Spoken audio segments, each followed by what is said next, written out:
Mungkin koneksinya putus. Iya. Oke.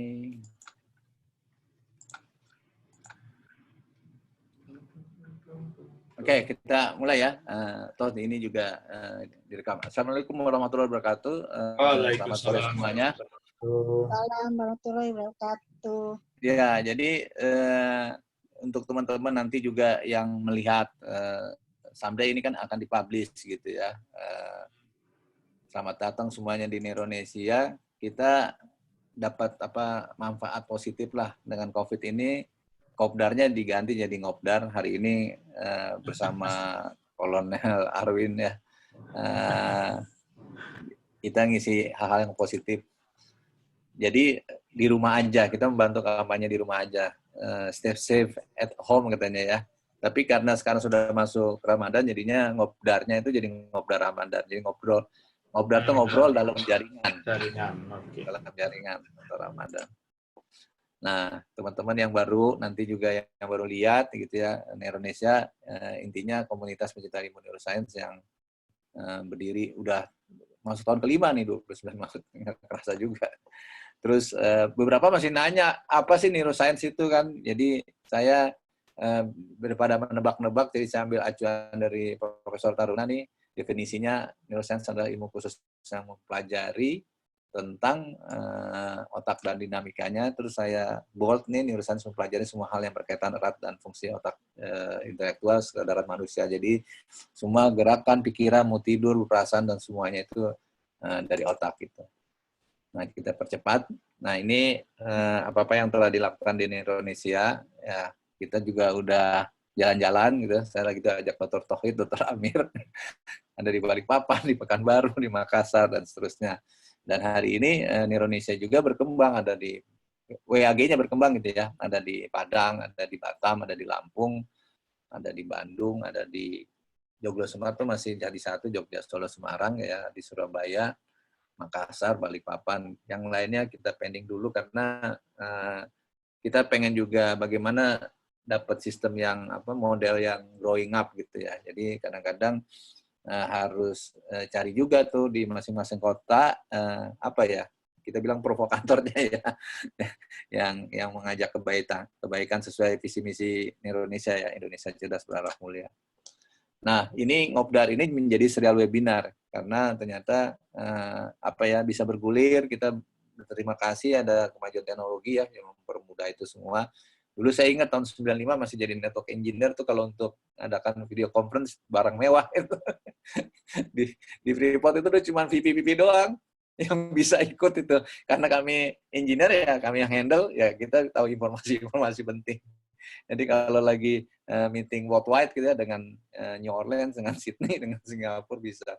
Nah, terus ada beberapa nanya kok kenapa sekarang berbayar. Sebenarnya pertama memang pada akhirnya memang kita mengeluarkan biaya karena kita pengen cari platform yang aman. Zoom itu sebagai host itu kita langganan $14,99 atau $15 ya sebelum tax gitu kan. Terus juga kita juga ada biaya-biaya kan mau kirim buku, mengirim apa gitu. Biasanya hadiah dari kami sediakan atau dari Narsum.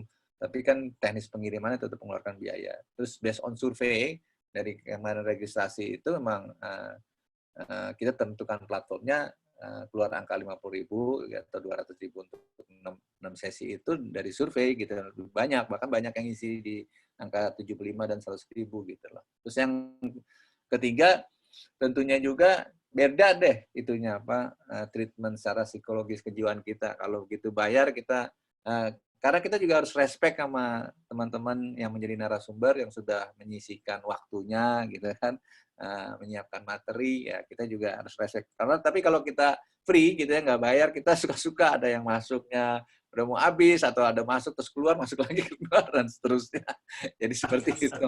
Nah, yang paling utama dikasih tahu adalah bahwa acara ini direkam. Jadi teman-teman, saya sudah ingatkan dari awal sehingga pada saat nanti seru, asik, tanya jawab ya dalam dikasih kesempatan berbicara gitu kan, kita buka di pas tanya jawab memperhatikan hal ini gitu loh.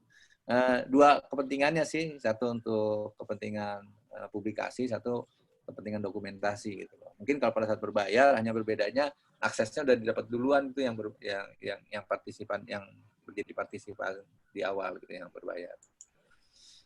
Nah ini kemarin salah satu survei juga gitu ya. Kenapa kemarin saya hadirkan Profesor Suhono, sekarang Kolonel Arwin juga karena di sini 13,6% lumayan besar ya. Teknologi and brain science itu diminati gitu. Nah kemarin juga Dr. Amir Judi karena education, teaching, parenting juga menarik gitu. Nah ini kami tekankan lagi menggantikan acara Kopdar ya. Kopdar temu fisik komunitas. Mudah-mudahan COVID ini cepat selesai biar kita bisa Kopdar lagi. Amin, amin. Terus acaranya nature-nya dibagi dua sesi. Biasa nanti di sini Mas Arwin ya. Jadi pembicara akan menyampaikan, biasanya kalau banyak saya mute tuh teman-teman supaya lancar. Nanti pas lagi tanya jawab baru kita buka. Tata caranya hanya raising hand, di situ ada toolsnya raising hand, jadi ada tanda tangan, kita bisa tahu gitu bertanya, atau via chatting paling mudah sih. Jadi kasih chatting aja. Karena kadang-kadang kan lupa mau nanya apa, kalau nyatet kan udah, yang penting sudah di posting gitu ya. Terus teman-teman sebenarnya ini hanya alternatif supaya bisa ngariung, ngobrol, temu kangen. Bosan kan di rumah terus, makanya formatnya kita mungkin agak berbeda dengan teman-teman yang lain. Kita sebenarnya nggak seminar resmi gitu, lebih santai-santai aja diskusi, tapi insya Allah bermanfaat lah. Ya kadang-kadang bisa menurunkan gagasan, inspirasi, kreativitas, dan lain sebagainya. Yang penting kita isi dengan nilai-nilai positif. Partisipan aktif, peluang mendapatkan hadiah seperti itu. Nah, kesempatan menjadi narsum juga saya udah mulai tawarkan nih, Mas Arwin, ke teman-teman juga. Nah, yang penting ada topik menarik, terus ada relevan dengan neurosains dan berhubungan manusia, no sara, no politics, menyumbang hadiah untuk partisipan aktif. Sebenarnya ada benefit buat para narsum, itu free to all untuk serial ngobdar gitu, karena sebagai inilah kompensasinya gitu. Nah, buat co-host juga, ini juga kesulitan saya nih. Ya, kita baru ada 5 orang. Jadi kalau mau ada yang jadi co-host juga bisa. Yang penting bisa bahan acara, fasilitas diskusi, luas menyenangkan, katanya mudah senyum dan berdedikasi. Nah, benefitnya juga free ya. Nah, lebih detailnya lanjutnya bisa hubungin admin, hubungin saya.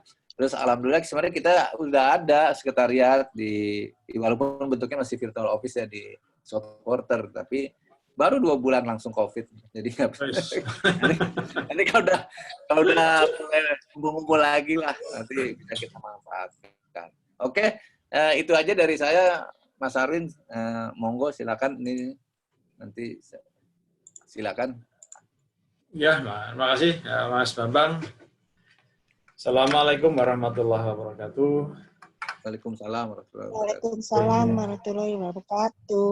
Alhamdulillah kita bertiga di sini jadi Three Musketeers nih ya. Ya. Ini insya Allah ntar lagi teman-teman nyusul ya Mas Bambang ya. Ya. Iya. Saya izin share screen ya. Ya. Oke, saya share screen. Ya, apakah sudah bisa dilihat? Ya, bisa lihat, tinggal di slide. Oke. Ya, bisa. Saya Bu Sri, alhamdulillah. Bisa. Terima kasih. Minggu lalu saya ditodong sama Mas Bis ini untuk ngobrol-ngobrol mengenai masalah artificial intelligence. Karena orang bilang sekarang ada istilah baru namanya kecerdasan artifisial. Dulu buatan. Nah, kenapa tetap saya singkat AI? Kalau saya singkat dengan KA, nanti jadinya kereta api. Jadi ini sebagai singkatan. Jadi saya diminta Mas Bambang untuk menyampaikan apa relasi antara teknologi kecerdasan artifisial atau artificial intelligence dengan knowledge management, khususnya di masa pandemi. Nah, kebetulan di sini saya militer, Bu Sri. Jadi, ya, Pak. Jadi saya punya 3 afiliasi. Saya ada di TNI Angkatan Udara dinasnya, kemudian saya ada penugasan di Politeknik Negeri Malang sebagai yang profesor di sana, dan juga di Universitas Pertahanan sebagai asisten profesor. Jadi singkatnya ada di sini sebenarnya. Saya nggak usah cerita, langsung aja lah. Jadi setiap saya presentasi saya selalu menyampaikan, selalu punya satu ayat yang saya sampaikan. Di sini saya mengambil satu ayat dari Al-Quran bagi yang Muslim, dari Al-Baqarah ayat 32, intinya bahwa ilmu itu bukan dari saya, tapi itu dari Tuhan yang Maha Esa, dan tugas saya yang menyampaikan ilmu Tuhan atau ilmu Allah ini kepada siapapun yang ingin belajar. Jadi tugas saya adalah menyampaikan ilmu Allah kepada teman-teman semua. Nah, outline-nya sederhana, cukup 3 saja, karena waktu kita juga tidak lama. Saya akan cerita sedikit tentang kecerdasan artifisial atau artificial intelligence, kemudian knowledge management sedikit saja, dan relasi antara knowledge management dan AI khususnya di masa pandemi. Nah, ini adalah saya mengambil dari Gartner bahwa di tahun 2020 kita bisa lihat di sini ada human augmentation dan ada autonomous thinking serta AI security. Human augmentation ini intinya adalah bagaimana teknologi dapat mengaugmentasi manusia dan menambah kemampuan manusia. Nah, kemudian yang berikutnya autonomous thinking ini berkaitan dengan benda-benda yang mandiri. Dia dapat bergerak mandiri, bekerja mandiri tanpa dikontrol, tanpa disupervisi oleh manusia. Dia bekerja sendiri. Nah, mengerjakan pekerjaan tertentu tanpa perlu disupervisi manusia. Tapi dia tetap reportingnya kepada manusia. Kemudian AI ini menjadi satu hal yang mendapat perhatian khusus begitu ketika dia diperkenalkan pada revolusi industri 4.0 2 tahun yang lalu. Walaupun sebenarnya AI ini bukan teknologi baru, dia sudah lama sebenarnya. Hanya dia menjadi boom ketika dikaitkan dengan teknologi 4.0. Nah, AI menjadi hal yang dapat menjadi berbahaya ketika dia digunakan untuk kepentingan yang tidak baik. Karena teknologi intinya itu ada tabirnya sangat tipis, bisa digunakan untuk kebaikan, bisa digunakan untuk keburukan. Jadi sangat tipis. Makanya kenapa AI perlu ada security-nya supaya tidak dimanfaatkan untuk kepentingannya tidak baik. Nah, kemudian kenapa kita memerlukan AI pada masa saat ini? Jadi AI ini bukan untuk menggantikan manusia. Banyak dari teman-teman ini mereka khawatir ketika teknologi AI diperkenalkan atau digunakan di lingkungan kerja, mereka khawatir tersingkirkan. Padahal tidak demikian. Tidak demikian. AI itu hanya menggantikan beberapa pekerjaan yang sifatnya rutin, melelahkan, dan nggak perlu pakai mikir panjang. Sebenarnya itu. Jadi biarkan AI yang mikir, jangan manusia yang mikir. Jadi biarkan mereka bekerja, menggantikan untuk melaksanakan pekerjaan sifatnya rutin. Dan AI tidak mereplace manusia, tapi augment. Dia memperkuat manusia. Dia bisa untuk mengotomasi, mengoptimisasi pekerjaan, mereduce error dalam pekerjaan, kemudian meningkatkan produktivitas, menurunkan ongkos produksi, dan meningkatkan ekonomi. Itu adalah AI sebenarnya. Jadi tidak usah khawatir, nggak akan kehilangan pekerjaan, baru nggak akan keluar, nggak akan hilang pekerjaannya, kan hanya dibantu. Ini ada banyak use case penggunaan AI. Nah, karena di antara kita bingung antara AI, ML, DL, dan lain-lainnya, sebenarnya tidak usah bingung, karena sebenarnya machine learning itu bagian dari AI. AI itu rumah besarnya, hiburan besarnya, dalamnya banyak sekali metode-metode, salah satunya adalah machine learning. Kita bisa lihat di sini pemanfaatan mesin AI di berbagai macam sektor, bisa di pertanian, keuangan, farmasi, otomotif, dan seterusnya. Dan ini sesuai, dan ini juga ada prioritasnya, mana yang prioritasnya rendah, mana yang dia mempunyai potensi atau prioritas yang lebih tinggi. Ini sudah digambarkan di grafik sebelah kiri. Yang sebelah kanan adalah future AI seperti apa use case-nya. Dia bisa digunakan untuk investigation, untuk klasifikasi, kemudian untuk trading strategi perdagangan, bisa digunakan untuk predictive maintenance, dan sebagainya. Jadi banyak sekali. Dan di sini juga ada, misalnya kita memang tertarik untuk terjun di dunia AI, kita sudah bisa melihat ketika kita berhasil mengembangkan teknologi ini sesuai dengan kebutuhan, maka revenue yang bisa kita peroleh itu sudah dapat kita hitung dari saat ini. Nah, ini adalah purpose dari AI. Tujuan orang membuat AI. Pak Herbert Simon udah lama sekali, beliau salah satu orang yang banyak berkecimpung di artificial intelligence, bahwa AI atau kecerdasan artifisial itu mempunyai 2 tujuan. Dan tujuan pertama, augment human thinking. Jadi dia memperkuat atau memperkuat kemampuan dari berpikirnya manusia. Sama halnya seperti kalau kita menggunakan motor untuk menambah power manusia. Jadi kalau kita naik kuda sama naik motor, tentunya lebih cepat naik motor dibandingkan naik kuda. Jadi bisa meningkatkan cepat, mereduksi waktu perjalanan, mereduksi kelelahan dan sebagainya. Itu mengaugment manusia. Kemudian yang kedua, tujuan dari AI adalah kalau kita tingkatkan ke level yang lebih tinggi, adalah digunakan untuk memahami bagaimana manusia berpikir. Jadi memahami human mind, understanding the human mind. Jadi bagaimana cara berpikir kita, manusia dipahami dengan AI. Sehingga ketika nanti kita berhasil memahami level yang kedua ini, maka kita akan dapat membangun komputer yang dapat berpikir seperti manusia. Dan ini memang levelnya sangat tinggi. Ini adalah definisi dari artificial intelligence. Ya, artificial itu bisa artinya man-made atau buatan yang merupakan tiruan dari fenomena alami. Intelijen adalah kemampuan untuk belajar atau memahami atau berhadapan dengan sesuatu yang baru. Atau kemampuan yang untuk mengaplikasikan pengetahuan untuk memanipulasi lingkungan atau berpikir secara abstrak ya sebagai yang diukur oleh adanya kriteria yang objektif.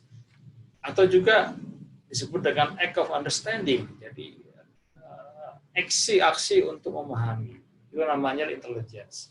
Jadi kalau kita gabungkan kedua terminologi ini, artificial dan intelligence, jadi artificial intelligence, maka adalah kemampuan untuk belajar atau memahami yang di-create oleh manusia untuk diterapkan pada komputer. Itulah artificial intelligence. Nah, kemudian ini adalah ketika digabungkan. Mengarah kepada yang lebih spesifik lagi, ya kita membuat artificial intelligence adalah untuk membuat benda yang cerdas, yang disebut dengan intelligent agent atau agent cerdas. Nah, seperti kita manusia disebut dengan human agent. Kalau agent dalam konteks artificial intelligence adalah agent yang mewakili manusia dalam mengerjakan sesuatu. Tapi dia mempunyai kemampuan berpikir, kemampuan untuk mengambil keputusan seperti halnya manusia. Intelligent agent. Saya sendiri punya definisi sendiri untuk AI supaya membuat saya mudah memahami, dan harapan saya teman-teman juga mudah memahami apa itu AI sebenarnya. Jadi kalau dalam pemahaman yang sangat sederhana, artificial intelligence itu adalah kecerdasan manusia yang diemulasikan ke sebuah komputer system dengan dengan membentuk model-model matematika sehingga dapat ditranslasikan ke dalam bahasa pemrograman yang dapat dipahami oleh komputer. Itulah AI. Kecerdasan manusia yang ditranslasikan kepada komputer menggunakan model-model matematika. Karena tanpa model, komputer tidak akan bisa bekerja. Karena dia harus diprogram. Dari mana dia bisa membuat program komputernya? Dia harus tahu modelnya dulu. Nah, ini adalah yang disebut dengan artificial intelligence. Human, kecerdasan manusia yang ditranslasikan kepada bahasa yang dapat dipahami oleh komputer. Sehingga dia bisa mengerjakan hal-hal seperti sebagaimana manusia kerjakan. Dalam perspektif AI, dalam riset yang telah saya lakukan, ini lebih spesifik lagi di sini bahwa artificial intelligence dapat dibagi menjadi 3 sebenarnya. Pandangan saya, yang pertama adalah dia menirukan bagi mekanisme operasi elemen dari otak manusia. Yang kali ini adalah sel saraf. Nah, sel saraf ini pendekatannya adalah secara biologis. Dan siapa yang melakukan? teman-teman di neuroscience. Ya. Yang kedua adalah pendekatan dari aspek mekanisme manusia berpikir.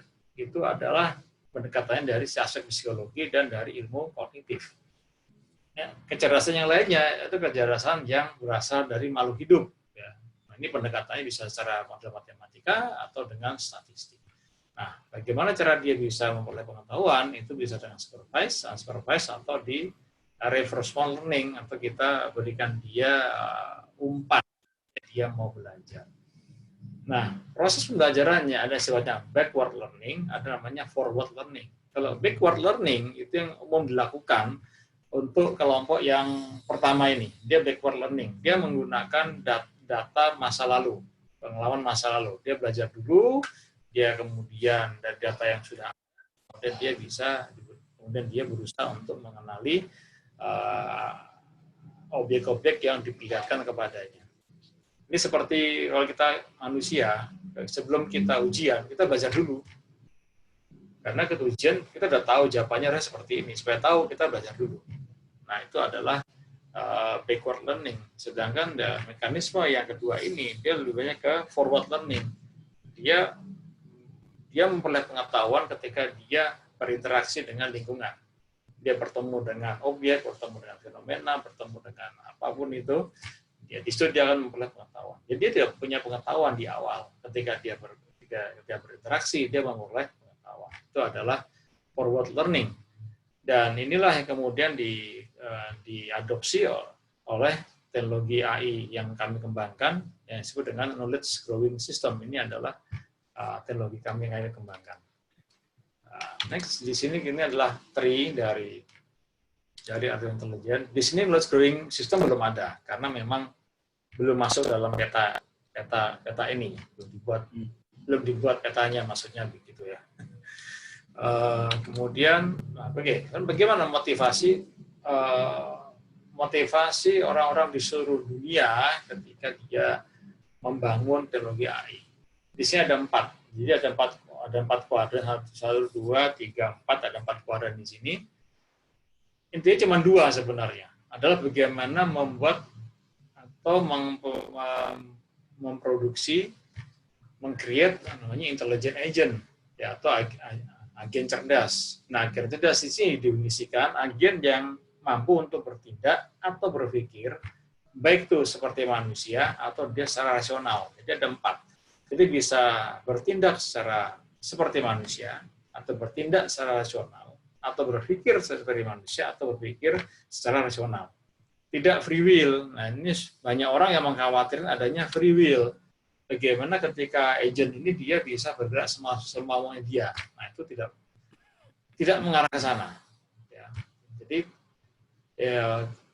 arah dari pengembangan AI tidak untuk membangun agent yang free will, yang semau dia, tapi harus ada kendalinya. Seperti manusia, dia ada kendalinya, dia ada norma, ada etika, dan sebagainya. Makanya masalah etika di AI ini menjadi hal yang sangat penting, karena ketika nanti kita berada pada level kedua, kita punya agent yang sangat intelijen, yang sangat cerdas, maka dia harus dipagari dengan etika. Jadi free will dia akan dibatasi dengan etika. Kalau kita masih ke film Robocop dia dibatasi dengan sebuah norma. Ketika dia tidak bisa menangkap katakanlah direksi perusahaan yang membuat dia tidak boleh menembak wanita, dia tidak boleh menembak anak-anak. Itu adalah batasan-batasan dari free will tadi itu. Nah, kalau Robocop itu adalah representasi dari intelligent agent. Walaupun dia tidak murni mesin, dia kombinasi antara setengah manusia dan 1/4 manusia dan 3/4 mesin.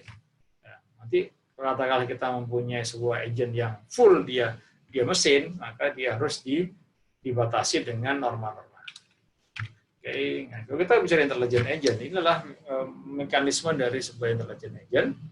Dia bergerak dari data, informasi sampai dengan ke pengetahuan.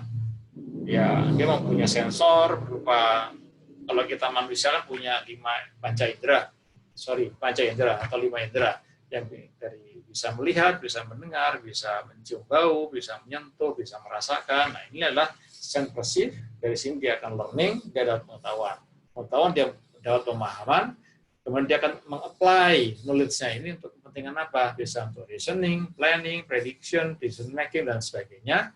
Nah, kemudian dari semua ini dia melakukan aksi. Apa aksi terhadap lingkungannya? Nah, dari aksi itu dia akan memanipulasi lingkungan. Nah, ketika lingkungannya sudah dimanipulasi, dia akan sense lagi apa dampak dari action dia, dan seterusnya. Dan itu berputar terus, sebuah siklus yang tidak berhenti. Dari data, informasi, dan knowledge. Ini adalah yang kami kembangkan, di mana di sini knowledge growing system, dia adalah di basic dari intelligent agent, agen cerdas. Ini adalah intelligent agent di real life ya. Seperti ini, mungkin Bapak Ibu pernah buka namanya Boston Dynamics. Ini dari Boston Dynamics, dua ini adalah intelligent agent. Dia bisa seperti di sini, ini adalah robot yang hewan empat kaki. Dia emang didesain untuk membawa beban, dan dia bisa bergerak dengan cepat di terrain atau istilahnya itu terrain itu adalah permukaan tanah yang tidak datar, yang tidak rata, dan dia bisa membawa beban sangat berat, dan dia bisa mencapai tujuannya dengan menghindari berbagai macam halangan. Kemudian di sini ada namanya, ini di darat, ini di udara, ini pesawat terbang yang sebutnya XQ-58, dia masih versi uji. Pesawat ini bisa terbang sendiri tanpa pilot. Dan dia bisa berpikir seperti, masih terbatas, tapi dia bisa berpikir seperti bagaimana dia seorang pilot. Dan di sini dia terbang berdua dengan terbang formasi, ya, dia bisa bermanuver seperti layaknya pesawat yang ada pilotnya. Chatbot ini juga intelligent agent juga. Ini juga kalau pernah lihat pembersih lantai yang bisa bergerak sendiri, intelligent agent juga ini sebenarnya nih, dia bergerak sendiri. Dia tahu di mana tempat dia yang kotor, dia akan datang ke sana, dia akan bersihkan. Intelijen. Kemudian ini ada mobil yang lengkap dengan kamera, dia bisa berjalan sendiri tanpa perlu ada driver. Dia bisa memilah mana jalan yang paling cepat sampai tujuan dengan selamat. Itulah intelligent agent. Di sini di healthcare kita bisa melihat ada autonomous task assisting, kemudian ada chatbot di sini, kemudian ada treatment design dan sebagainya. Ini untuk membantu clinician care team atau tim yang menangani kesehatan. Kemudian ini kalau kita ada survei mengenai AI, pemahaman mengenai AI seperti apa. Saya kira ini tidak perlu cerita banyak di sini. Intinya adalah kalau kita bertanya mengenai AI, apakah paham tentang AI itu hanya 72% yang paham, yang lainnya kurang begitu paham. Dan inilah bagaimana masyarakat yang disurvei, mereka mempersepsikan AI seperti apa. 57% mereka mengatakan ability to learn, betul. Kemudian 51% think logically, masuk akal. Kemudian 30% replicate human interaction, bisa. Ya, ini adalah pemikiran yang ada pada masyarakat yang disurvei. Kemudian AI sendiri, kalau kita sering di masa pandemi seperti ini, ketika tadi di depan saya sampaikan bahwa banyak orang yang takut karena adanya yang kehilangan pekerjaan, padahal ketika AI diaplikasikan, memang akan ada kehilangan 1,8 bidang pekerjaan, 1,8 orang kehilangan pekerjaan. Tetapi AI akan membuka 2,3 juta pekerjaan, artinya ada penambahan sebesar 500.000 pekerjaan baru. Artinya apa? Bahwa kita harus mengembangkan kemampuan kita, kompetensi kita supaya dapat mengikuti perkembangan teknologi ini. Ini adalah job-job yang akan merupakan peluang bagi siapapun juga yang tertarik di bidang AI. Seperti arsitek AI, product manager, atau scientist, software engineer, AI ethicist, dan sebagainya. Nah, AI ethicist ini menjadi hal yang sekarang menjadi tren karena mereka ingin menjadikan AI ini tidak melanggar, kalau kita bicara hukum humaniter, tidak bisa melanggar hukum humaniter, tidak melanggar hak dan kewajiban dari manusia berkaitan dengan etik dan norma. Nah, itu. Nah, mari kita masuk ke knowledge management. Sini. Suara saya terdengar ya, suara saya? Dengar, bagus. Dengar. Oke, alhamdulillah. Nah, saya coba merangkum beberapa divisi tentang knowledge management. Banyak sekali saya lihat di Renzo, luar biasa banyaknya. Setiap orang punya divisi masing-masing. Nah, saya nyambil 4 saja. Yang saya garis bawahi adalah di situ ada kata-kata knowledge dan ada kata intellectual asset. Artinya di sini adalah bagaimana memanfaatkan pengetahuan, mengolah pengetahuan untuk competitive advantages, untuk kepentingan organisasi dan perusahaan. Ada sebuah pendapat dari orang namanya Peter Drucker, dia mengatakan bahwa knowledge tidak bisa di-manage. Memang pengetahuan itu kan sangat abstrak. Even informasi pun juga data, itu bisa data artinya data itu dalam bentuk benda, ada data dalam bentuk angka-angka. Itu jelas secara kasat mata terlihat. Informasi itu pun juga bisa bentuk bentuk yang dapat kita pegang atau yang dapat dituliskan. Bisa kita baca. Knowledge tidak bisa, sulit sekali knowledge itu. Knowledge itu sangat tacit, jadi tidak bisa diukur sebenarnya knowledge. Walaupun sebenarnya kita sudah berupaya untuk membuat satu measurement bagaimana mengukur pengetahuan tumbuh dalam otak manusia. Jadi memang ada yang mengatakan knowledge nggak bisa di-manage. Tapi yang utama di sini bahwa kita harus bisa meng-create kondisi untuk generation dan aplikasi. Jadi untuk membangkitkan dan mengaplikasikan pengetahuan, artinya dengan learning. Jadi kalau kita bicara learning di sini, saya yang biasa tebalkan, kalau kita bicara learning, itu berkaitan dengan artificial intelligence. Sebuah benda yang dikatakan dia menggunakan teknologi AI, tetapi tidak mempunyai kemampuan learning, maka dia tidak bisa dikatakan sebagai intelligent agent, tidak bisa dikatakan sebagai benda yang menggunakan AI. Tidak seperti itu. Ya. Jadi kuncinya ada di kata learning. Dari learning akan menghasilkan pengetahuan, dari pengetahuan kita aplikasikan. Oke. Kita lihat di sini, ini saya kira saya nggak akan cerita banyak bagaimana menjalankan suatu organisasi. Nah, saya ingin melihatkan kaitan antara AI dan risk management. AI dia generates new knowledge, pengetahuan baru.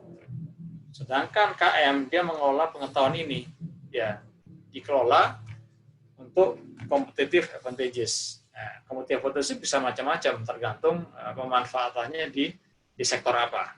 Nah, intinya adalah di dua ini, bahwa AI adalah dia membangun pengetahuan, sedangkan knowledge management dia adalah dia mengelola pengetahuan itu sendiri, pengetahuan yang oleh AI. Sekarang mari kita lihat bagaimana dengan pada COVID-19 yang menarik di sini, bahwa kita punya data pasien di sini. Data pasien itu kan sangat banyak. Ada yang data klinikal, ada yang foto ronsen dada itu, kemudian kondisi lingkungan itu menjadi bagian dari data pasien. Data pasien ini kemudian dimasukkan ke AI untuk menghasilkan pengetahuan baru mengenai kondisi pasien. Karena dengan data-data ini kan sangat banyak, ketika dia masuk ke AI, dia akan diolah sedemikian rupa oleh menggunakan teknik-teknik di artificial intelligence guna menghasilkan pengetahuan mengenai kondisi si pasien sebenarnya seperti apa. Nah, setelah diketahui, maka pengetahuan tersebut akan dikelola untuk apa? Untuk better decision yang lebih tepat, kemudian penanganan pasien yang lebih cepat, dan juga untuk menjaga keselamatan dari clinician care team-nya. Karena banyak kejadian, banyak pasien, banyak oknum masyarakat yang tidak jujur ketika mereka datang ke rumah sakit, sehingga mengakibatkan korban dari para clinician care team. Jadi kalau kita bisa menggunakan teknologi AI, maka proses pemeriksaan tidak perlu langsung face to face. Cukup dia memasukkan data-data secara menggunakan gadgetnya dia, bisa menggunakan komputer, dia langsung masukkan dari data clinician itu, kemudian dia akan diproses AI akan membuat pengetahuan sebenarnya dia sakit apa nih si pasien ini. Nah, dari pengetahuan tersebut akan dikelola oleh KM untuk memberikan apa sih kita harus apa yang kita lakukan terhadap pasien ini. Apakah betul dia sakit COVID atau tidak? Apakah dia hanya flu biasa? Nah, ini banyak hal yang dapat diambil atau manfaat yang diambil dari penggunaan teknologi AI pada kondisi pandemik ini. Yang paling utama adalah keputusannya lebih cepat dan lebih baik, kemudian lebih cepat dalam penanganan pasien, apakah dia pasien PDP, ODP, atau ODR, atau OTG, kebanyakan istilah ya Mas Bambang ya, wah, nggak hafal saya itu. Kesehatan semua. Iya, kemudian yang utama adalah kita menjaga keselamatan dari tim clinician care-nya itu, dokternya, perawatnya, maupun petugas administrasinya. Itu yang paling utama di situ. Nah, berkaitan dengan ini, tim saya ikut serta dalam namanya Task Force Riset Inovasi Teknologi untuk Penanganan COVID-19. Nah, salah satu subsistem dari Task Force ini adalah ada di sini, Artificial Intelligence untuk for COVID-19. Jadi adalah aplikasi teknologi informasi AI untuk mendukung penegakan diagnosa COVID-19 untuk pengambilan keputusan. Jadi tim kami ikut serta dalam AI ini. Nah, kebetulan tim saya menangani pada konteks ini untuk deteksi faktor risiko dan potensi komplikasi COVID-19 dalam aspek populasi, ODP, PDP, dan pasien. Jadi dari data klinis maupun dari data kerentanan di lingkungan, misalnya di suatu wilayah itu ada berapa orang PDP, ada berapa orang ODP, nanti dampaknya pada lingkungan sekitarnya seperti apa. Nah, dengan kita mengetahui kondisi seperti ini, maka dari hasil AI ini, maka pemerintah setempat dapat memberikan keputusan apa yang harus dilakukan terhadap situasi tersebut. Apakah dia mengajukan PSBB, apakah dia mengajukan karantina, ataukah mungkin hanya lokal daerah saja. Nah, ini adalah di mana sistem AI kami akan memainkan peran di sini. Di sistem DSS berbasis KGS. KGS adalah Deep Knowledge Growing System. Nah, ini adalah sistem kami. Nah, sistem kami yang kami kembangkan. Kemudian, ini contohnya, kita ambil data di sini. Data kerentanan lingkungan, kita ambil 2 data, langsung kita masukkan ke dalam AI, akhirnya akan muncul grafik seperti ini. Maka kita bisa di sini, ini berdasarkan data ODP, PDP, dan sebagainya. Kita bisa lihat di sini, di setiap kabupaten, grafiknya seperti apa. Di sini saya ambil 2 data. Datanya mirip, hampir mirip, sebenarnya berbeda, hampir mirip. Memang kebetulan nggak beda jauh ya. Kemudian setelah kita kombinasikan kedua informasi ini, kita akan memperoleh data di sini. Manakah yang mempunyai chance akan banyak yang mempunyai berisiko tinggi. Kota mana yang akan memiliki risiko tinggi dengan adanya sebaran-sebaran PDP, ODP, dan sebagainya. Nah, dengan demikian, maka pemerintah setempat bisa menginformasikan pada level di atasnya apa yang harus dilakukan, apakah melakukan PSBB, apakah melakukan karantina, dan sebagainya.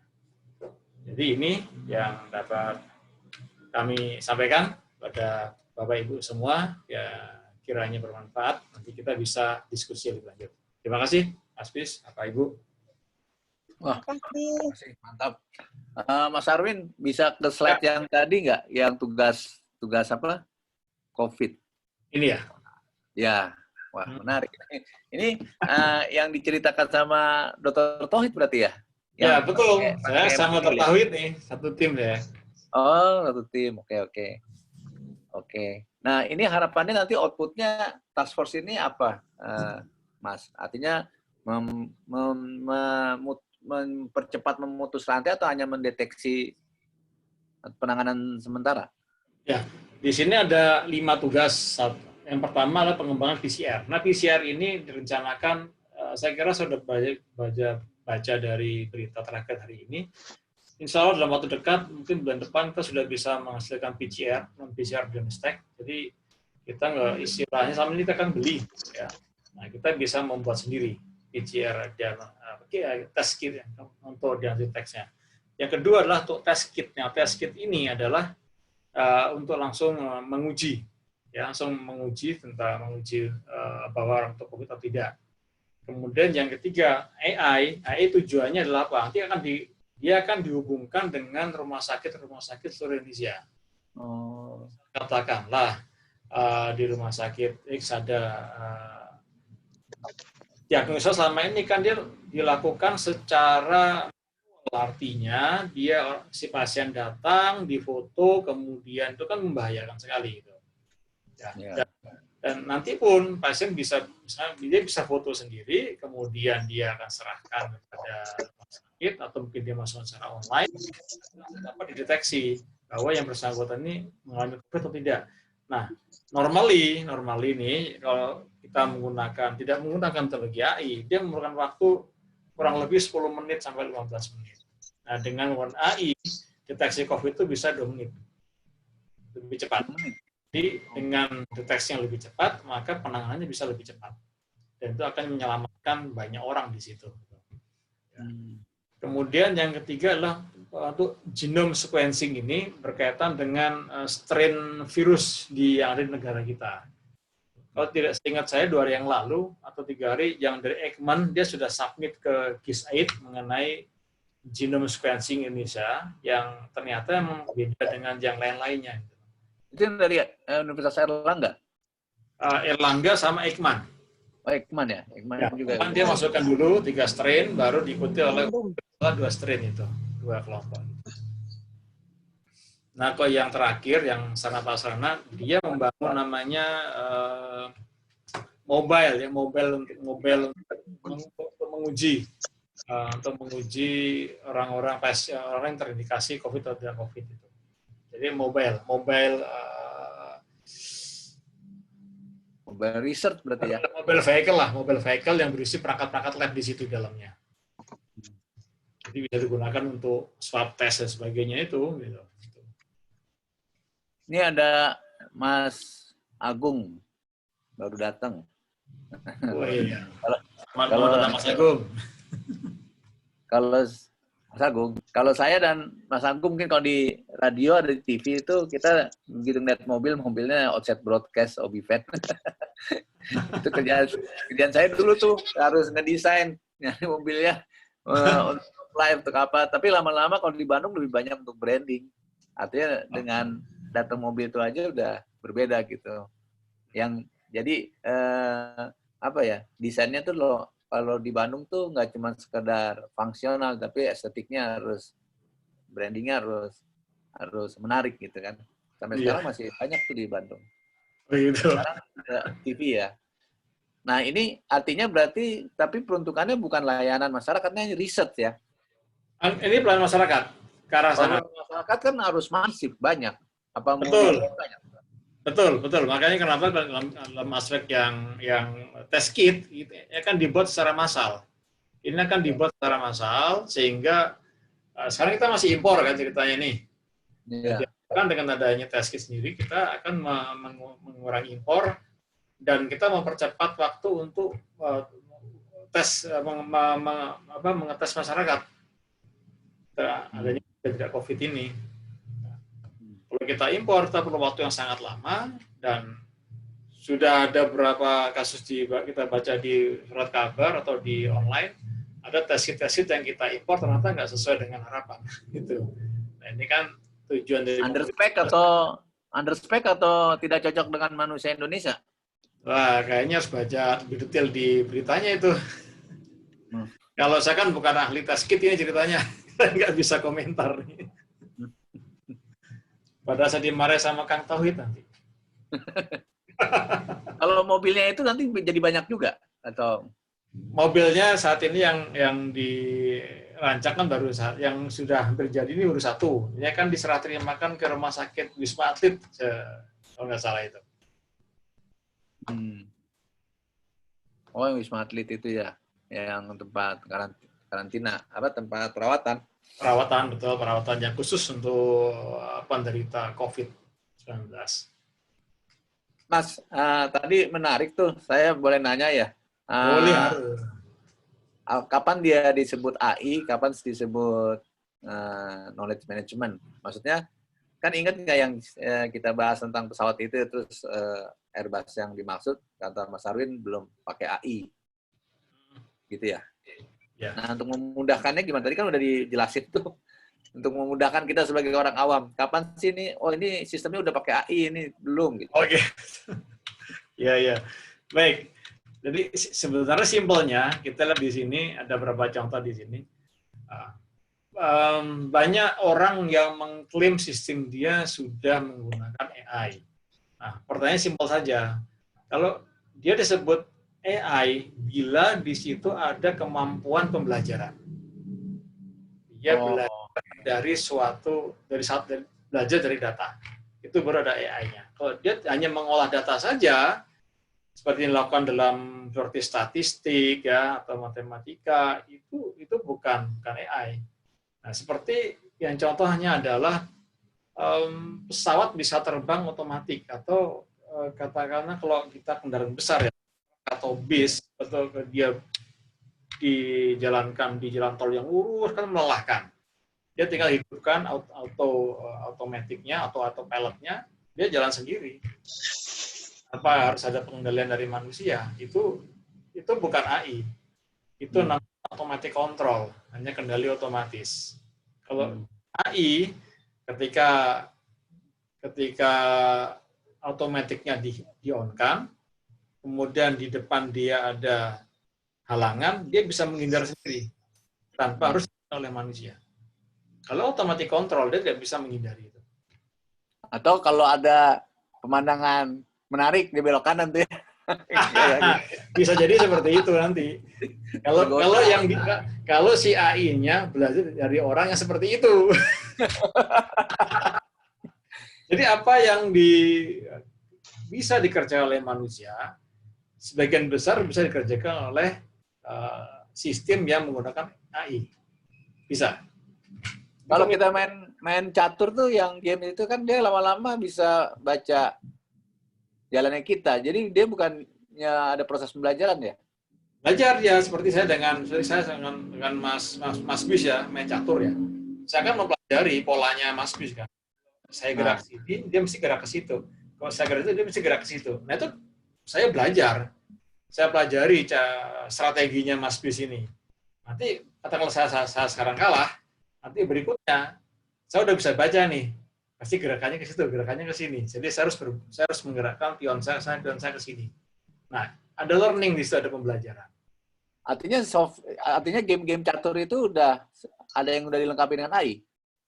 Ada yang dengan AI, ada juga yang tidak. Kalau yang tidak, dia menghitung secara statistik saja. Kalau AI, dia ada misalnya ada yang unik di mana dia belajar apa yang dilakukan oleh kita gitu loh. Kalau dia statistik itu hanya hitung-hitungan matematis saja. Jadi hanya menghitung kemungkinan pergerakan dari pihak lawan ya. Kita lawan catur kita gitu. Jadi selama dia tidak ada pembelajaran pada sistem yang menggunakan teknologi, maka itu bukan sistem AI. Learning tadi itu kuncinya. Jadi ada proses pembelajaran. Kita singgung di sini aja kan. Ini yang bawah ini. Nah, ini learning ini. Ini kuncinya di sini sebenarnya nih. Iya, learning. Nah, learning kuncinya di situ. Saya bold sih lupa soalnya. Kuncinya di learning. Tadi kan Mas Bis tanya bedanya antara knowledge management dan AI. Ini sebenarnya ini simple sebenarnya. Kalau AI dia membangkitkan pengetahuan baru. Dia mengelola pengetahuan tersebut. Jadi AI itu adalah tahapan sebelum digunakan oleh knowledge management. Nah, knowledge management kan mengelola pengetahuan supaya menghasilkan suatu keuntungan kompetitif dari organisasi. Terus, ini berarti knowledge management itu selalu ada AI-nya ya? Tidak harus. Sebenarnya kan tidak harus. Ini kan terpisah sebenarnya. Bisa, oke. Ini terpisah. Jadi untuk dapat pengetahuan bisa banyak caranya. Bisa menggunakan sistem yang berbasis AI atau tidak AI pun juga bisa. Nggak ada. Pakai big data pun, big data diolah menggunakan cara-cara yang tidak pakai AI juga bisa, nggak ada masalah sebenarnya. Intinya kan KM ini kan knowledge ya sebenarnya, mengolah pengetahuan yang dia peroleh, mau diapain di pengetahuan ini. Itu intinya di situ sebenarnya. Nah, kalau AI, tugasnya menguasai pengetahuan, udah. Udah pengetahuan, nah pengetahuan digunakan untuk apa? Ya silakan nanti si KM ini dia mengelolanya. Mungkin dari teman-teman nih mau nanya dari Mbak Ning atau dari Mas Agung atau dari Lina, silakan ya.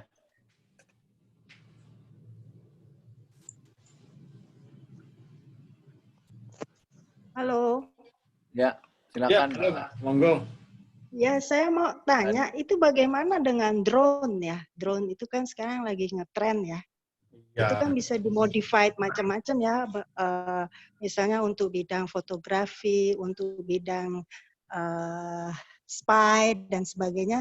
Itu kalau Indonesia sudah sampai mana ya? drone. Wah, Bu Sri langsung bertanya jauh sekali nih. Soalnya nonton film. Ya ini, Kalau nggak nonton film mungkin nggak. ya ini Bu ya, ini juga sebenarnya bukan drone, udah pesawat ya. Ya. Kalau saya mau cerita sedikit tentang drone. Kalau di masa lalu, drone itu digunakan untuk sasaran tembak, Bu. Oh. Zaman dulu. Jadi drone ini dibedakan dengan namanya RPV. RPV itu Remotely Piloted Vehicle. Jadi pesawat atau wahana terbang yang digerakkan menggunakan remote. Dulu masih menggunakan gelombang radio, jadi pakai remote. Nah, yang tanpa awak itu ya Pak ya? Nah, ya betul, tapi masih di remote Bu, pakai. Oh ya. Sekarang pun juga yang pesawat kecil-kecil yang drone itu kan pakai remote sekarang Bu. Iya. Kalau di masa lalu drone dan RPV itu dibedakan. Karena drone digunakan untuk sasaran tembak, dia terbangkan ditembak jatuh lah seperti itu. Nah, kalau RPV itu yang drone yang sekarang banyak digunakan oleh teman-teman yang hobi menerbangkan itu pakai remote control itu. Iya. Nah, dengan adanya teknologi AI, sudah ada drone-drone yang dilengkapi, yang dia terbang tanpa harus menggunakan remote. Tanpa remote dia. Bisa terbang sendiri berarti ya? Terbang sendiri dia. Jadi tinggal kita menginstruksikan kepada si drone ini. Sebenarnya saya ada videonya sih. Video di mana ya? Ini saya satu tunjukkan banyak menarik sebenarnya. Jadi kita tinggal instruksikan kepada drone ini misi apa yang harus dia kerjakan. Nah, kita lepas, dia akan terbang menuju sasaran, dia mengerjakan sesuai dengan misinya, lalu dia akan kembali ke markas. Itu sudah di banyak riset dilakukan seperti itu. Iya. Bahkan mungkin Bapak Ibu pernah melihat video yang udah cukup lama sih, hampir setengah tahun yang lalu ya, mengenai killer drone. Jadi drone pembunuh yang dia besarnya sekitar mungkin sebesar jari, nggak salah. Jari, jadi dia dilengkapi dengan senjata kecil gitu. Jadi dia bisa bergerak secara bersamaan. Jadi kalau pernah melihat semut atau lebah, namanya swarm, mereka bergerak bersamaan, bergerombol gitu, menyerang ke sasarannya. Selesai dia kembali ke markas. Dan mereka lakukan itu secara mandiri Bu, tidak di remote oleh operator. Jadi teknologi drone udah sampai di sana Bu. Drone-nya paling kecil-kecil, sampai ukuran jari. Ya. Tapi berarti itu sudah diprogram ya, kalau yang tidak pakai remote, karena kalau dilepas begitu aja kan nggak mungkin lah, ya. Benar Pak? Semuanya harus diprogram. Meskipun yang di remote pun itu juga diprogram Bu. Hanya yang di remote dia masih dikendalikan oleh manusia. Ya. Nah, jadi kalau yang tanpa remote sudah seperti fix program ya Pak ya? Fix program, tapi yang dilengkapi dengan AI si program ini didesain dia bisa learning, Bu, bisa belajar, bisa mempelajari. Jadi ketika si drone belum diterbangkan, dia sudah belajar, dia sudah diajari bahwa kalau kamu menuju ke sana, yang akan kamu hadapi seperti ini. Nah, dia sudah diterbangkan atau diberangkatkan ke sana, dia menemukan kondisi yang baru yang tidak dia pelajari, maka dia akan mempelajari situasi baru secara adaptif dan kemudian dia akan mengaplikasikannya di lingkungannya supaya dia tidak, katakanlah kalau ada obstacle bisa menghindari, kalau misalnya dia ada halangan dia bisa, mungkin kalau dia bisa menghindari dia harus kembali dan sebagainya. Gitu, Bu. Ada learning yang seperti kita lah gitu. Iya, iya, mengerti, Pak. Iya, Bu. Terima kasih, Pak. Sama-sama, Bu. Saya senang sama Ibu nih, senang sama drone. Imajinasi aja, Pak, karena lihat film. Ibu lihatnya film apa, Bu? Pernah melihat film apa, Bu? Ya, macam-macam sih, Pak. Sebetulnya sih tidak khusus drone gitu ya, Pak ya. Tapi misalnya orang melakukan kejahatan dengan melalui drone, dengan misalnya dia menjadi penguntit itu loh, stalker atau stalker, apa gitu. Ya, yang seperti itulah. Berarti suka science fiction juga ya? Iya, agak. Banyak tuh, Michael Crichton kan banyak tuh, bagus-bagus tuh.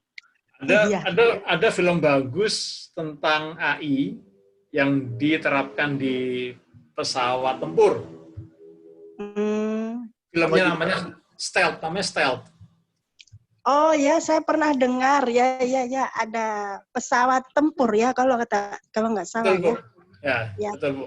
Itu pada masa itu adalah imajinasi, Bu. Saat ini. Ya itu Bu, udah lama banget itu film itu. Betul, 10 tahunan lah. Ada 10 tahun nggak salah itu. Dan sekarang jadi ini, Bu, rencananya, Bu, yang saya lingkari ini, Bu. Kali belum. Kok suaranya hilang? Dengar, Bu? Ya, mari, Bu. Ya.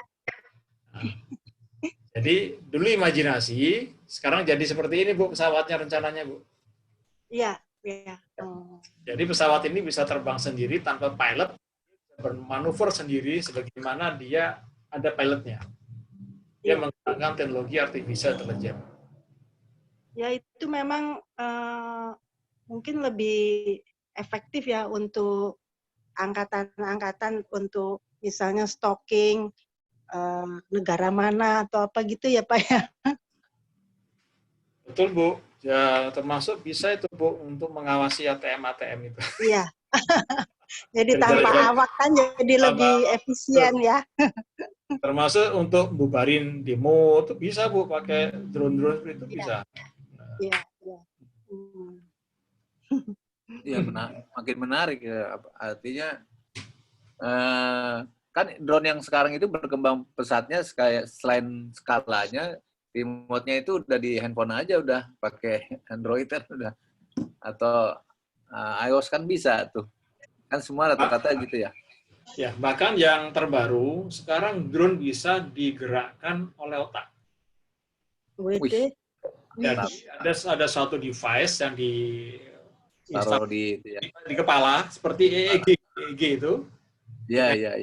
Topi EEG di kepala seseorang. Jadi kemudian dia akan menggerakkan drone dari adanya apa istilahnya ekstasi elektronik yang ada di sel-sel saraf itu. Capture, kemudian dia akan menggerakkan drone.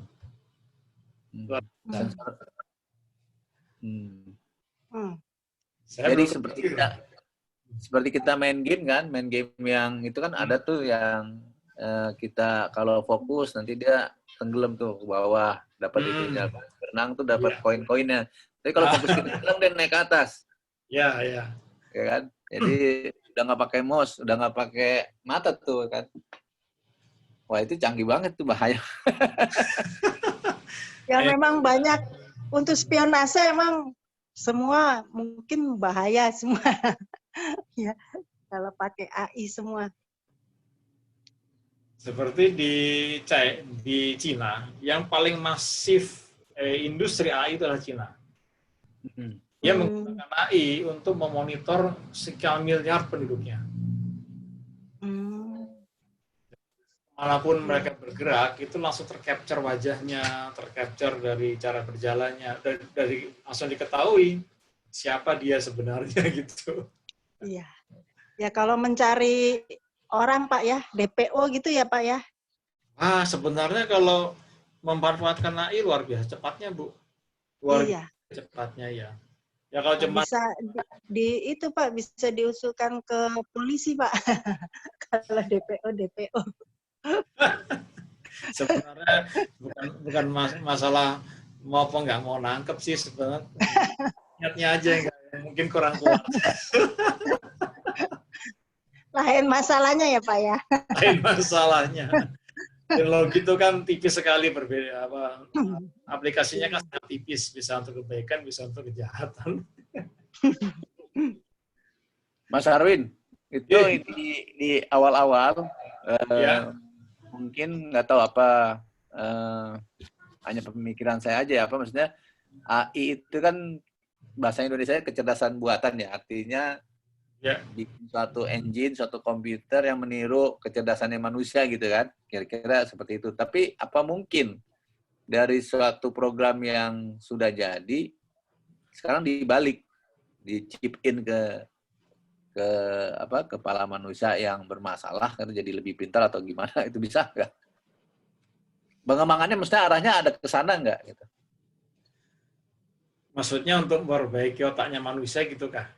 Iya, kalau tadi kan si teknologi itu sebenarnya mencontoh. Tadi kan di slide awal-awal tuh ada tuh Mas Arin lihat kan apa decision making, terus ada apa calculating atau prediction reasoning. Ini kan dia kan sebenarnya ngambil dari cara kita bekerja kan, otak bekerja. Nah, ada nggak dia bikin satu rangkaian atau apa gitu chip itu di-chip in ke balik sehingga orang itu atau sesederhana memori itu bisa diimplan nggak? Diinjek. Sampai sekarang pun penelitian di dalam hal memori manusia itu juga masih belum sampai pada level yang mereka paham betul bagaimana memori bekerja di dalam otak manusia. Karena memori ini kan sangat abstrak. Seperti knowledge, pengetahuan. Itu seperti apa? Abstrak sekali. Kita nggak bisa, katakanlah saya dengan Mas Bambang ya. Seberapa banyak sih pengetahuan yang kita miliki tentang, katakanlah tentang neuroscience. Ya. Nah, kalau Mas Bambang banyak belajar, tentunya lebih banyak dibandingkan saya. Tapi mengukurnya seperti apa? Apakah bisa diukur dengan bentuk kuantitatif, sekian persen? Kan juga tidak mudah juga untuk mengkuantifikasi banyaknya pengetahuan yang kita peroleh. Sulit. Nah, sama halnya kalau katakanlah saya jadi ingat film Matrix ini ya. Film Matrix begitu. Memorinya dicemplungin ke otak. Itu imajinasi masa lalu yang mungkin bisa aja terjadi pada saat ini. Tetapi kalau kita membuat device seperti itu, kita harus paham betul bagaimana sel-sel di dalam otak manusia ini mereka berinteraksi satu dengan yang lainnya. Nah, selama ini model-model di AI yang merepresentasikan cara bekerja elemen otak manusia, yaitu sel saraf, itu model yang sangat sederhana, yang sangat disimplifikasi. Yes or no. Jadi kalau kita membaca papernya McCulloch and Pitts yang dia memodelkan neuron satu sel saraf, dia mengasumsikan bahwa aktifnya neuron itu hanya all or none, atau 1 atau 0. Just that. Hanya on off, seperti saklar. Ya. Jadi jadi emang kayak itu ya, kayak aljabar bulan ya. Nah, seperti itu. Don't care. Kalau don't care emang gue pikirin itu. Nah, sampai dengan hari ini pun belum ada yang mampu memodelkan sel saraf sebenarnya seperti apa. Bagaimana cara dia bekerja, bagaimana cara dia menyimpan pengetahuan, itu sampai detik ini belum ada yang bisa merepresentasikan seperti realitanya. Yang ada adalah mendekati simplifikasi dari kejadian sebenarnya ya. Ya, realitanya itu. Nah, gitu. Jadi kalau mau pakai chip tadi harus dipahami betul bagaimana si memori gitu kita masukkan, dia langsung kayak ini kan, kayak steker kan, connect, langsung bisa membaca isi dari memori yang dimasukin tuh kan, kayak begitu, kayak matrix itu. Ya. Jadi nggak usah belajar ngambil modul langsung celup gitu. Iya, udah. Lagi.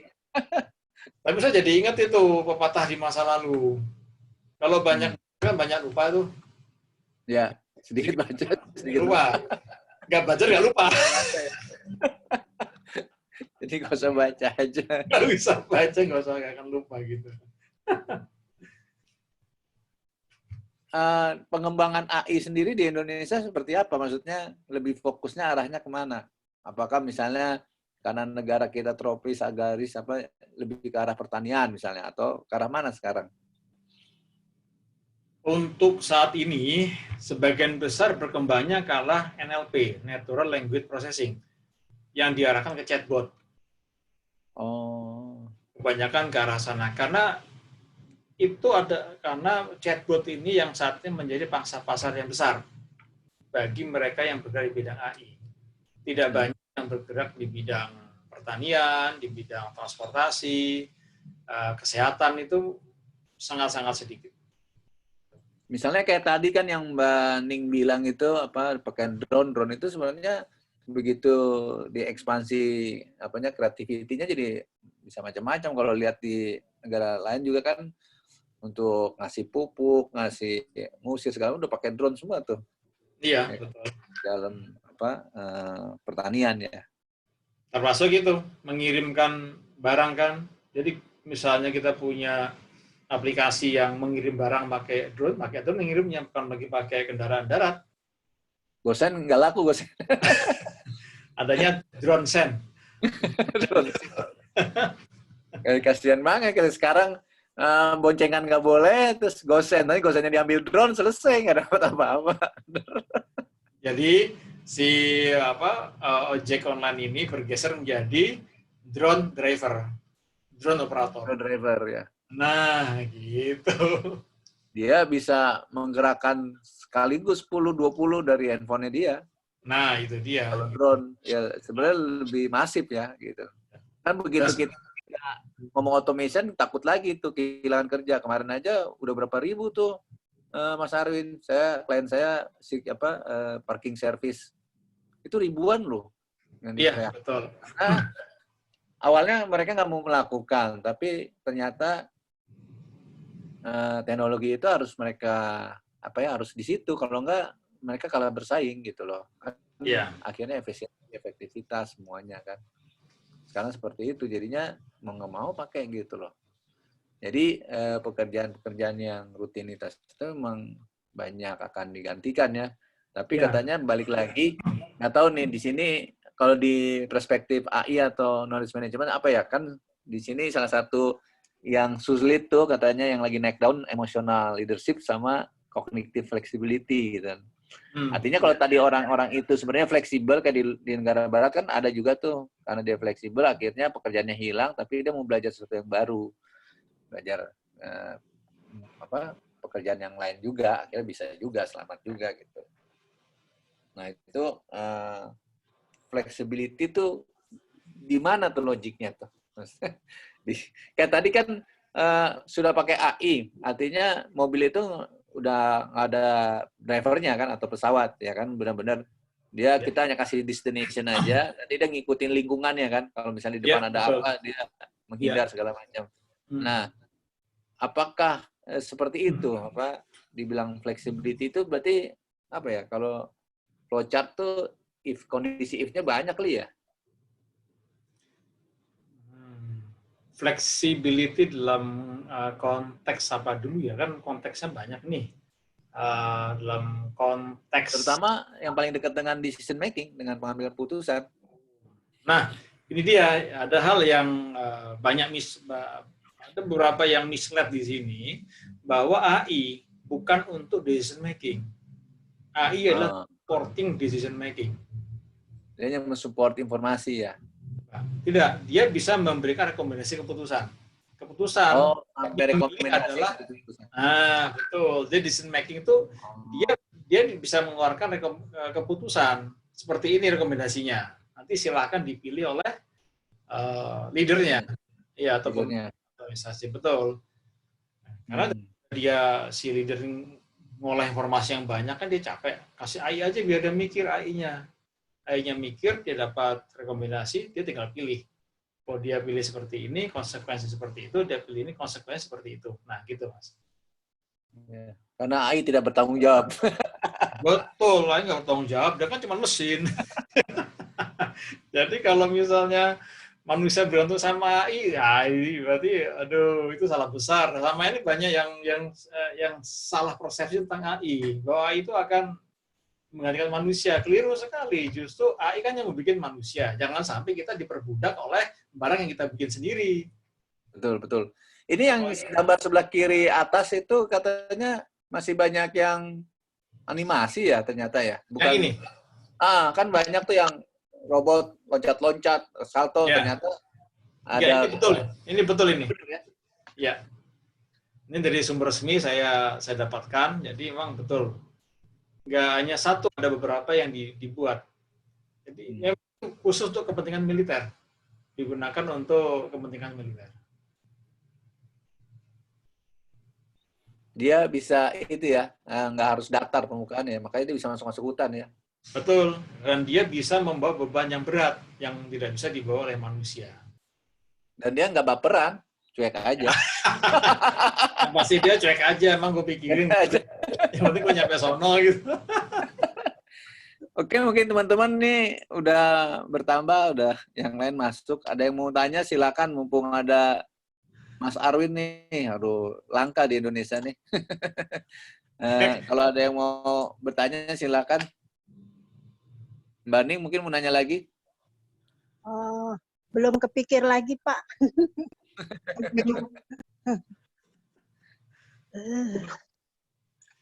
Tapi menarik sih memang kan kalau di semua instrumen itu ditambahin AI-nya kan jadi pada pinter ya. Misalnya handphone gitu ya.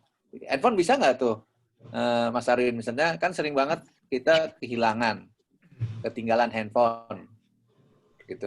Atau dia automatic calling gitu kali ke call center atau gimana. Kalau hilang handphone kan sudah ada itunya kan Pak, di dalamnya GPS-nya itu dipasang kan, jadi ketahuan di mana kan kalau pasif, hilang. masih pasif. Kita yang nyari. Iya. Kalau ini dia melaporkan. Iya. Jadi iya, begitu iya, jauh iya. dari kita, gitu kan, kita ketinggalan gitu, dia langsung kirim informasi ke call center. Nih, handphone-nya Bambang ketinggalan nih, karena saya jauh dari Bambang. Kan keren tuh. Ya bisa juga kalau dia kita desain. Jadi AI dia ini adalah ketika dihandle oleh orang yang bukan haknya, dia akan mengirim warning.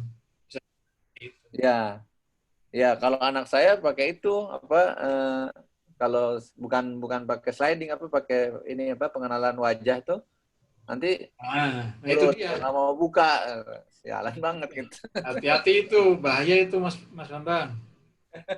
Ya jangan sekali. Saya punya pengalaman, sebaiknya di fitur HP kita itu ada fitur untuk biometrik ya, jari, dan sekarang pakai wajah segala. Dari sisi information security yang saya pelajari, kita harus hati-hati. Teknologi baru langsung kita gunakan. Apakah kita yakin ketika kita menggunakan biometrik itu data kita nggak disimpan oleh yang bikin HP? Nah itu, betul. Nah itu ya, itu yang harus hati-hati. Jadi ketika teknologi baru, jangan langsung, wah bagus nih biometrik, langsung nyoba pakai jari, tak pakai retina mata, udah deh keambil, datanya keambil deh, selesai sudah. Ya sekarang kan gitu, Facebook aja udah dia bisa autodetect kan, apa ini kamu. Walaupun kadang-kadang salah, tapi banyak benernya loh. Dia kan main ukuran itu ya, proporsional, jarak mata, jarak hidung itu bisa ketahuan kan. Jadi kalau terkait hal ini harus kita waspadai adalah jangan sampai data pribadi kita terambil tanpa kita sadari. Tapi kadang-kadang kan kita juga yang salah. Dia sebenarnya nggak salah. Dia sering banget tuh. Sebelum kita pakai ada fiturnya harus kita baca baca tuh, kita main agree aja. Ya itu dia. Dulu pun saya juga begitu. Wah, dapat aku pakai ada fitur nih, bisa pakai buka jari. Waduh, ini baru sadar kan, wah bahaya nih. Begitu saya cemplungin jempol saya ke situ, langsung data jari saya kan, sidik jari saya kan langsung terambil ini. Makanya kata teman-teman teman-teman orang di big data, katanya orang-orang penting itu makin penting makin tidak ada di sosmed katanya. Kita browsing nggak ada katanya. Di berita nggak ada, di sosmed nggak ada katanya. Kalau ada di mana-mana ya masih seperti sekarang, kita kan masih jadi orang marketing ya. Sebenarnya nggak apa-apa juga sih di mana. Putih ya, tergantung peruntukan. Putih Donald Trump di mana-mana tuh. Ya tergantung peruntukan, sama kayak tadi komputer. Oh nanti kamu di hack apa, diambil datanya. Kalau di komputer nggak ada data penting, apa yang mau diambil? Itu sama aja orang Pak, ambil. Saya ada pertanyaan nih Pak, bisa tanya Pak? Boleh Bu Sri, lanjut. Ya, kalau di AI itu faktor psikologisnya kan lebih pada kognitif ya tadi dikatakan. Lalu bagaimana kalau yang di faktor-faktor lain seperti emosi, perasaan atau feeling gitu Pak, bagaimana ya? Nah itu dia. Itu yang sekarang juga sedang menjadi bahan perbincangan di antara mereka yang bekerja di artificial intelligence. Bagaimana bisa membuat namanya consciousness machine. Jadi mesin yang punya kesadaran. Sebentar lagi akan dibuat mesin yang mempunyai emosi. Itu sudah dibicarakan, Bu. Namun untuk menuju ke sana, yang saya ulang lagi yang sampaikan di awal tadi, jangankan menuju ke emosi atau perasaan atau sadar ya. Memodel sel saraf aja sampai sekarang nggak dapat memodel sebenarnya seperti apa sih sel saraf di otak manusia itu pun masih belum dapat. Jadi mungkin harus banyak otopsi ya Pak ya. Sebenarnya artinya sederhana aja Bu Sri, bahwa manusia tidak akan mampu menyerupai yang menciptakannya. Betul.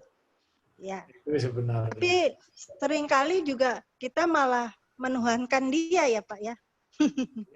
Saya jadi inget ini kalau kita muslim kan ada namanya Tata Uza Manata kan ya. Ya. Tata Uza Manata itu kan kita bikin patungnya, kita malah menyembah dia, kan lucu. Ya. Padahal kita yang membuat ya Pak ya. Betul, sama seperti AI ini. Kalau nanti manusianya keblinger, nanti dia malah menuhankan AI ini. Iya. Keliru nanti.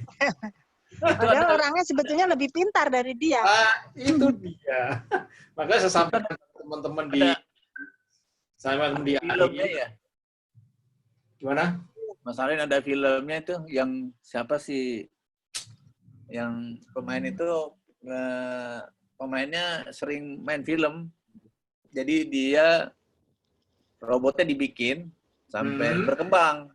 Ya. Akhirnya pengen dibajuin bagus segala macam, bersosialisasi, lama-lama pengen kesetaraan, pengen ingin punya wajah seperti manusia, dibikinin terus berkembang terus sampai generasi cucunya AI ya. Judulnya AI ya. Yang terus dia mati kan lama-lama ya. Ya, jadi jadi sampai ke anaknya kan?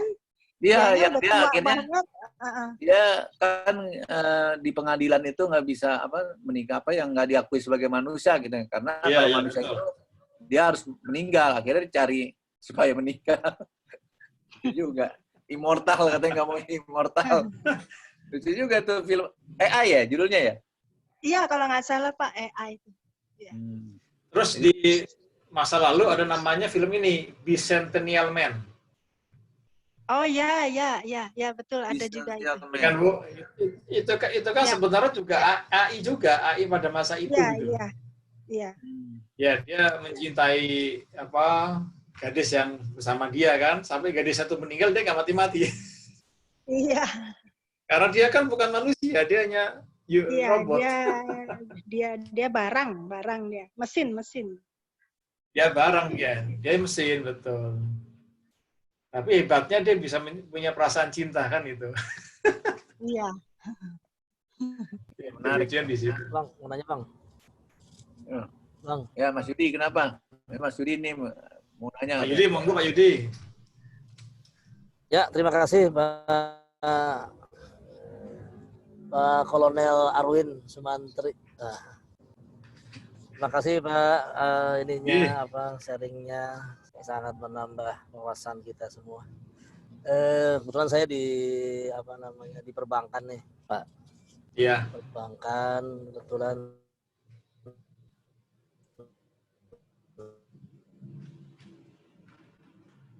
putus suaranya.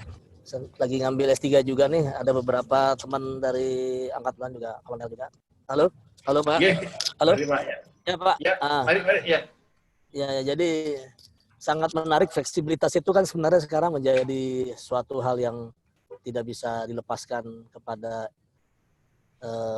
era modern sekarang yang agile ya. Jadi memang artificial intelligence ini adalah suatu kebutuhan bagi suatu bangsa nantinya.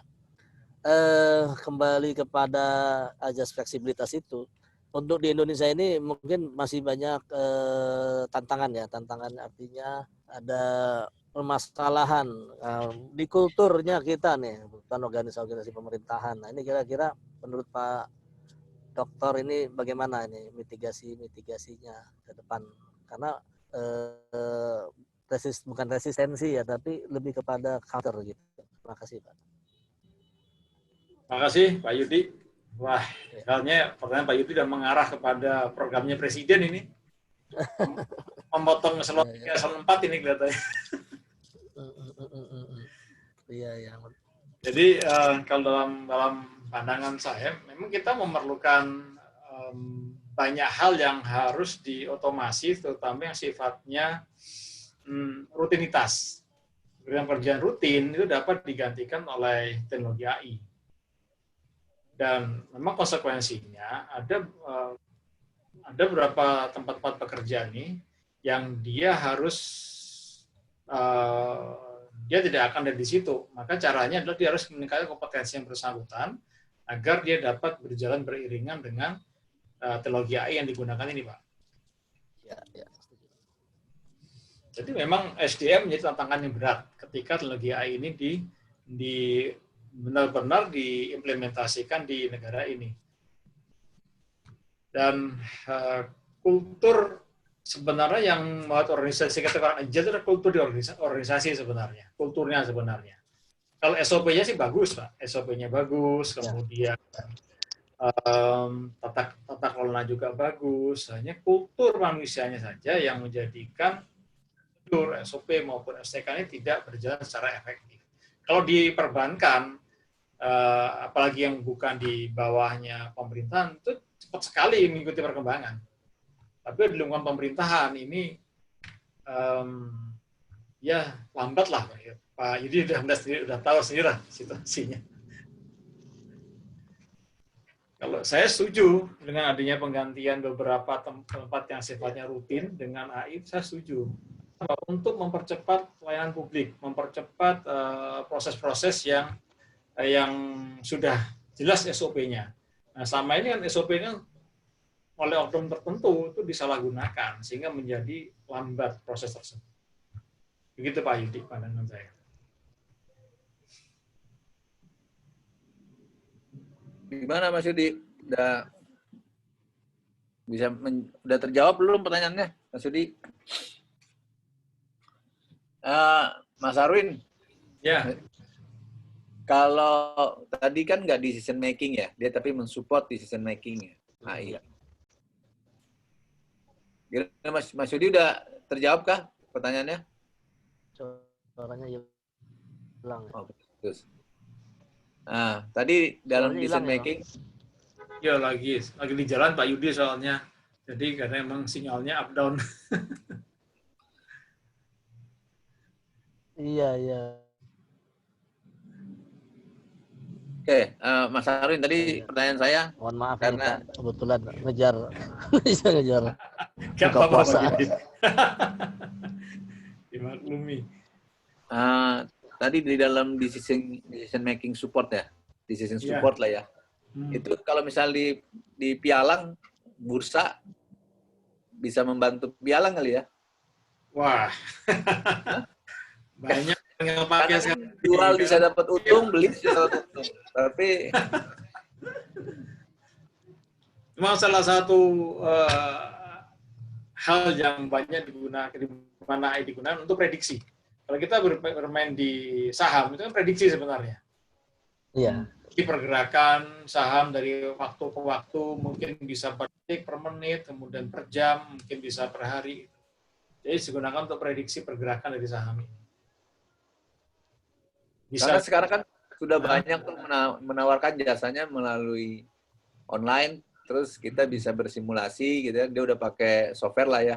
Keren Ya. juga kan nanti itu kalau misalnya someday fiturnya sudah ditambahkan AI, wah. Jadi jualan tuh. Laris tuh pasti. Banyak yang masuk tuh. Sebenarnya sih kalau yang sudah dilakukan itu ada beberapa apa namanya vendor yang menjual itu apa namanya alat kayak robot trading gitu. Ya, robot trading ya. Tapi tetap ya, tapi itu ternyata kemarin ada teman juga, kebetulan saya ikut juga, pengen tahu aja gitu. Tapi saya belum naruh investasi karena saya juga masih kurang meyakini. Nah, teman saya itu kebetulan sudah naruh, rupanya ada versi yang dia itu agile lah, artinya dia cepat melakukan apa namanya Adaptasi. ya Perhitungan. Kalkulasi ya. mengambil posisi. Nah, ternyata yang versi terakhir yang dia punya itu merusak ini dirinya sendiri karena begitu pasarnya abnormal, kayak kemarin kan pasar itu bergeraknya luar biasa, dolarnya turunnya itu kena marginnya, jadi habis dananya dia. Nah, ini masih banyak kelemahan ya. Akhirnya dia nyesel kenapa saya tidak pakai yang versi pertama. Ternyata versi yang kedua itu untuk pada kondisi normal dia agile-nya bagus, tapi begitu dia pasarnya abnormal, kena dia cut loss-nya udah habis. Akhirnya modalnya hilang. Iya, iya. Jadi memang banyak kendalanya juga kalau untuk di artificial intelligence ini untuk di keuangan harus benar-benar dipelajari behavior pasar, behavior dari proses transaksi. Iya, nah, betul Pak Yudi. Jadi memang kan ada beberapa macam cara pembelajaran di artificial intelligence. Ada yang supervised, unsupervised, maupun yang reinforcement learning. Nah, kalau melihat tadi case-nya di saham, yang sifatnya dia normal-normal saja, dia bisa belajar dari data-data sebelumnya. Karena kan paling nggak beda jauh fluktuasinya. Dia bisa belajar. Nah, yang sifatnya dia berat, tiba-tiba dia ada perubahan cepat, yang cocok dia menggunakan unsupervised. Jadi dia langsung learning ketika ada perubahan, dia langsung learning, dia pelajari dengan cepat saat itu. Ketika nanti ada, dia sudah bisa seperti apa pergerakannya, begitu Pak. Jadi memang harus ada kombinasi supervised dan unsupervised. Betul.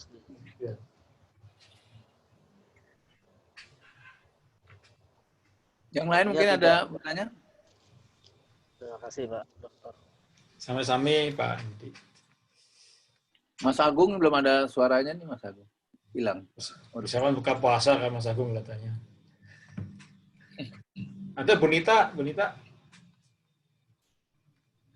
Bunita sambil ini katanya sambil ngajar, sambil ngerjain banyak tugas. Bunita sambil menyiapkan buat buka puasa. Iya. Mungkin mau nambah pertanyaan kali ini, Pak. Ya, Pak Jadi monggo. Dokter ya.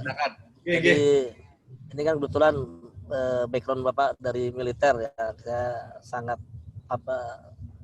apresiasi lah sama Bapak. Alhamdulillah Bapak sudah berdinas di militer tapi bisa menguasai teknologi itu sebenarnya peperangan masa depan ya seperti itu. Harusnya kita menguasai teknologi sedini mungkin.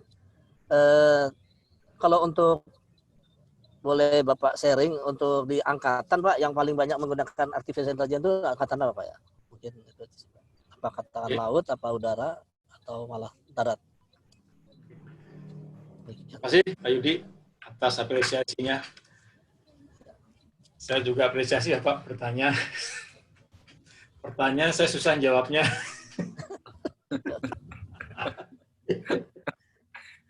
Sejujurnya kalau di Indonesia belum ada satupun yang menggunakan Pak. Memang di militer kita untuk hal seperti ini lambat adaptasinya. Tetapi untuk di negara-negara yang sudah advance seperti di Cina, di Amerika, mereka sudah menggunakan di beberapa perangkat perang. Seperti di sini Pak Yudi yang ada gambar-gambar di sini. Nah, yang sebelah kiri ini sudah dibuat di Amerika, kemudian juga yang di sebelah bawah namanya Atlas sudah dibuat juga. Pesawat tempur ini juga sudah dibuat di Amerika. Nah, di Cina juga dikembangkan juga pesawat yang sama. Jadi mereka sudah mengaplikasikannya di peralatan tempur di negara maju. Nah, bahkan di Amerika sendiri penggunaan teknologi artificial intelligence sudah dimulai sejak tahun 93-94. Itu sudah dilakukan uji coba terbang pesawat menggunakan teknologi artificial intelligence. Tahun segitu 20 ya hampir 30 tahun yang lalu Amerika sudah menginisiasi hal tersebut. Dan kalau di negara yang maju, hampir di semua angkatan mereka rata menggunakan AI, Pak. Rata. Memang saya sini tidak saya tampilkan yang dari laut maupun dari darat. Sebenarnya saya ada beberapa gambar-gambar yang sudah dikerjakan oleh negara maju tersebut. Nah, kalau di Indonesia masih lambat, Pak, masih belum, malah belum kayaknya, Pak.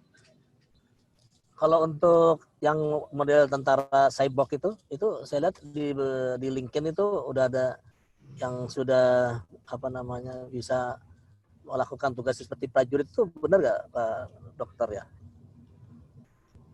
Kalau dia pure seperti militer asli belum bisa. Kalau dulu kita ada namanya Universal Soldier, kan mirip seperti itu ya Pak ya. Kira-kira gitu loh. Oh, oke. Itu belum ada Pak.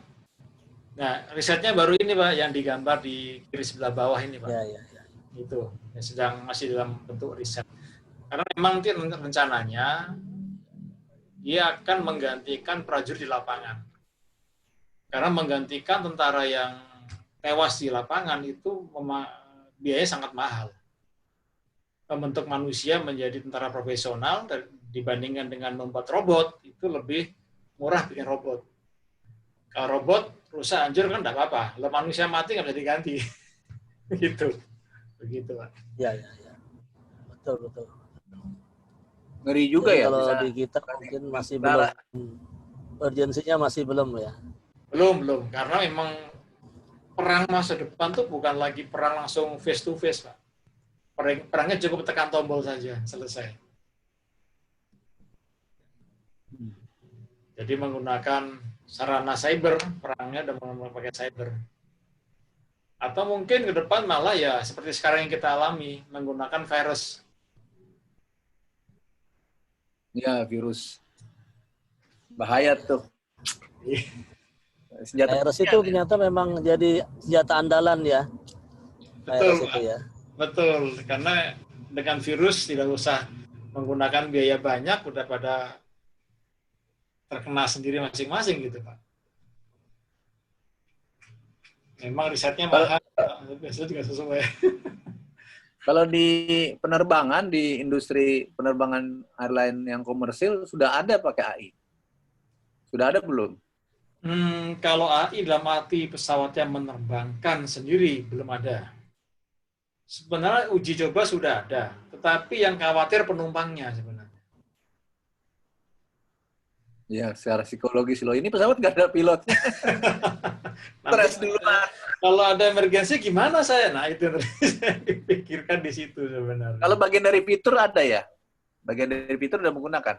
secara computerized. Misalnya untuk handle autopilot atau dalam keadaan emergency, itu udah dimasukin belum AI? Kalau autopilot yang saat ini yang tanpa AI pun sudah cukup bagus, jadi tidak perlu menggunakan AI lagi. Nggak perlu menggunakan AI ya? AI kan dibutuhkan untuk wahana yang dia dapat bergerak secara mandiri tanpa dikontrol oleh manusia. Sebenarnya itu intinya. Kalau di situ masih ada awaknya, jadi serahkan kepada si awak itu aja, selesai. Dokter, ada pertanyaan lagi nih. Monggo, Pak. Kalau bicara artificial intelligence ini, kebetulan saya kan dari audit nih. Jadi untuk penggunaan audit itu yang paling maju di mana ya penggunaan artificial intelligence? Di negara mana ya? Untuk audit. Nah, kalau audit saya belum mempelajari itu, Pak Yudi. Dan saya juga belum menemukan apa ya metode yang top untuk AI untuk audit ini. Tapi saya kira bisa saya searching nanti, Pak Yudi. Kalau nanti kita berenang, kita bisa japri nanti untuk diskusi lebih lanjut. Terima kasih Pak Dokter. Terima kasih Pak Yudi. Ya. Mas Agung nih belum. Mas Agung? Pak Agung? Kok belum ada suaranya? Pak Agung lagi nyiapin buka puasa. Halo, selamat sore Pak Dr. Arwin, Pak Bambang. Selamat sore, Bu Nita. Ada keluar juga suara. Ini sambil biasa ibu-ibu menyiapkan untuk buka. Mau nanya kalian ini Pak Kolonel. Monggo Bu Nita. Oke, tadi saya menyimak bahwa AI ini sebenarnya support system ya Pak ya. Iya, betul. Kalau dulu kita mengenal ada decision support system, lalu kemudian analytical hierarchy process, lalu kemudian analytical network process sekarang. Apa perbedaannya? Apakah itu bagian dari AI atau seperti apa, Pak?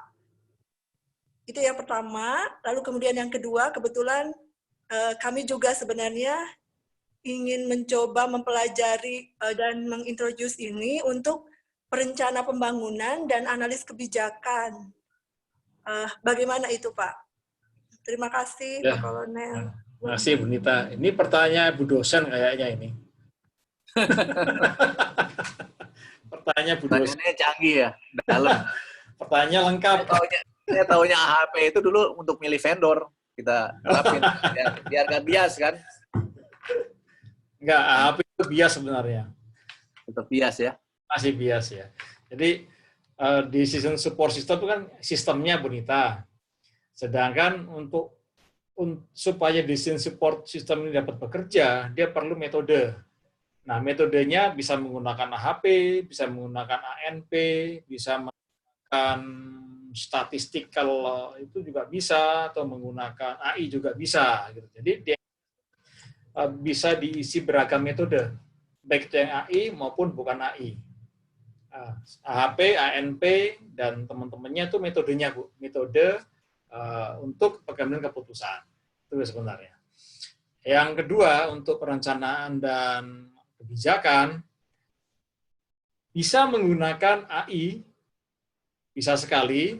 Nanti di AI banyak sekali metode-metode yang bisa digunakan untuk menghasilkan rekomendasi untuk kebijakan.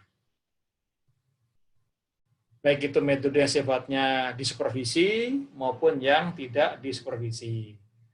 Nanti kalau kita lebih detailnya, nanti ada kuliah khusus buat Bu Nita nih kayaknya ini. Metode apa saja yang bisa untuk membeli rekomendasi kebijakan. Itu Bu Nita. Kami ingin kontak Bapak langsung biar memberi pencerahan juga buat kami di administrasi publik. Terima kasih banyak Pak Arwin, Pak Bambang. Nanti Oke, sama-sama Bu Nita.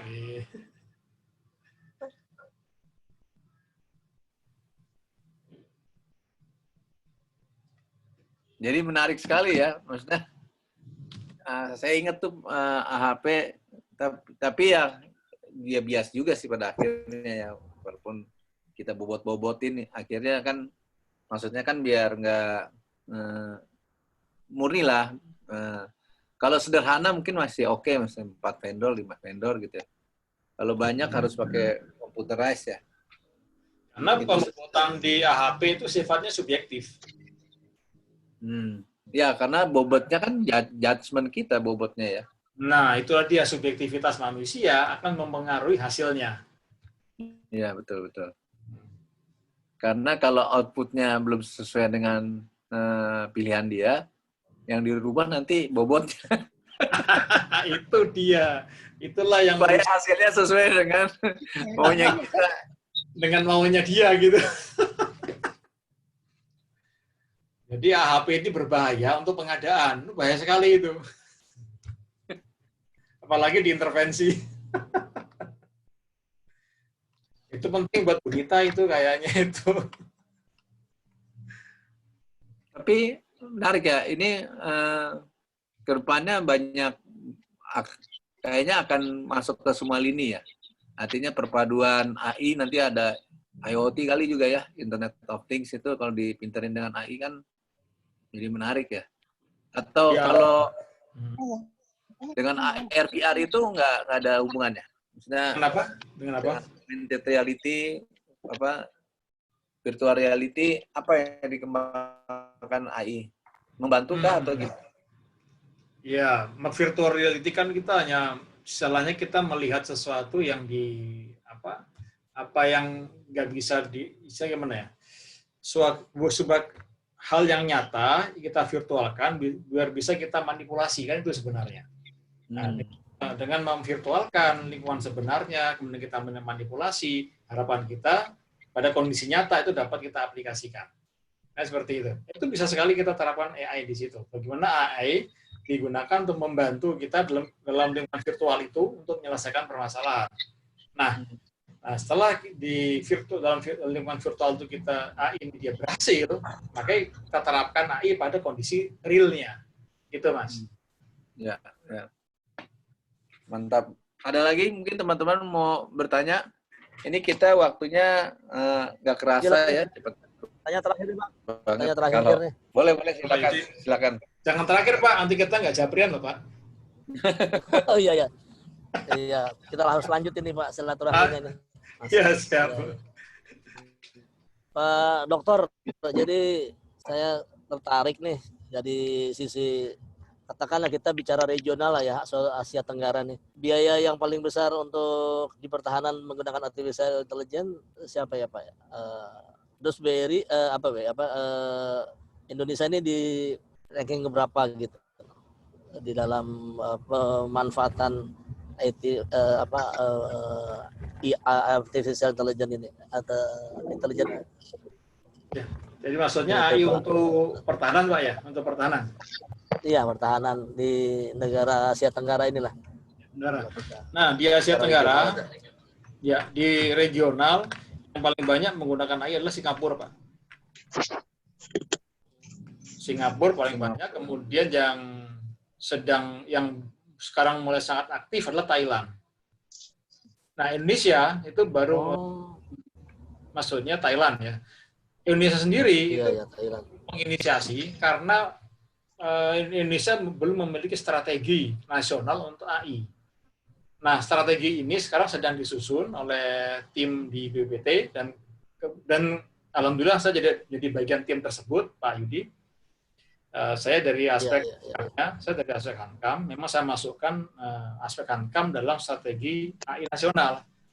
Karena sudah bukan lagi barang yang aneh untuk menjadi bagian dari pertahanan keamanan. Begitu Pak Yudi. Jadi strateginya sedang disusun. Moga-moga insya Allah Juni, Juli sudah dideklar oleh pemerintah. Terus kalau infrastruktur satelit itu untuk dimanfaatkan ke dalam artificial intelligence ini seperti apa?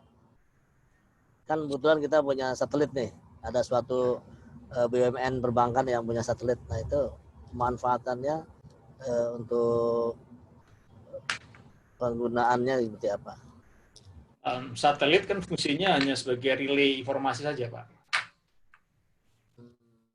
Jadi satelit bisa digunakan sebagai satu sarana untuk menghasilkan data yang dapat diolah oleh artificial intelligence. Jadi mendukung sebenarnya ya. Dia sebagai pendukung, dan dia menjadi faktor penting ketika kita ingin mengirimkan informasi itu pada range yang luas.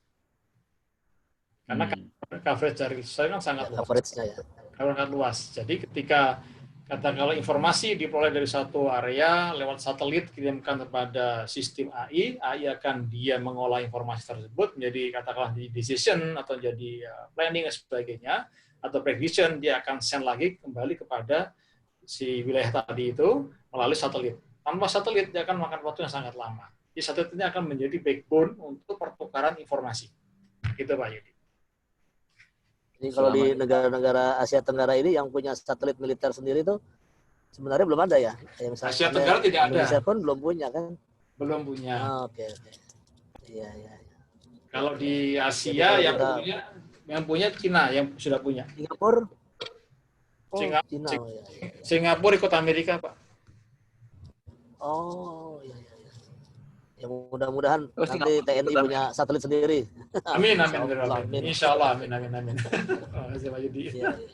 Karena coverage-nya luar biasa, luas sekali kan. Betul. Indonesia ini luas sekali. Iya, betul. Dan sebenarnya satelit yang dimiliki BUMN tersebut bisa dimanfaatkan untuk kepentingan militer, Pak. Bisa digunakan untuk militer.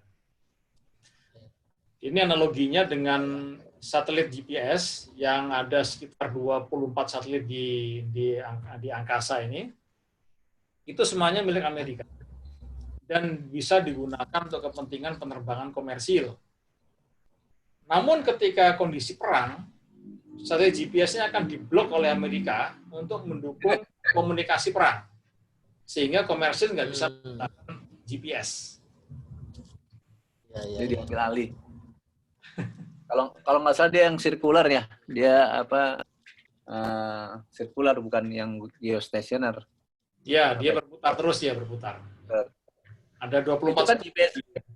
GPS itu kan yang penting dia satelit ketemu. Kalau dulu kan pakai alat ketemu 3 satelit bisa. Betul. Yang penting kan ada. Sekarang udah kombinasi sama seluler ya, udah lebih cepat. Tapi memang satelit kelebihannya footprintnya. Tapi saya nggak tahu dulu kebijakannya apa, Pak? Dulu kebijakannya di Indonesia semua itu harus izin loh. Tapi sekarang nggak tahu kenapa, bahkan dijual ya, sayang juga ya. Dulu Australia aja nebeng loh sama Palapa. TV-nya Australia yang bagian utara tuh, karena footprintnya kan masuk ya, nebeng gitu loh. Terus kalau ada yang luar harus izin. Terus kalau kita nyewa VSAT itu providernya dari kita, kalau dari luar, yang luar itu bayar. Kalau sekarang bisa berlangganan VSAT tanpa melalui provider Indonesia. Karena di atas sudah banyak. Telepon rame.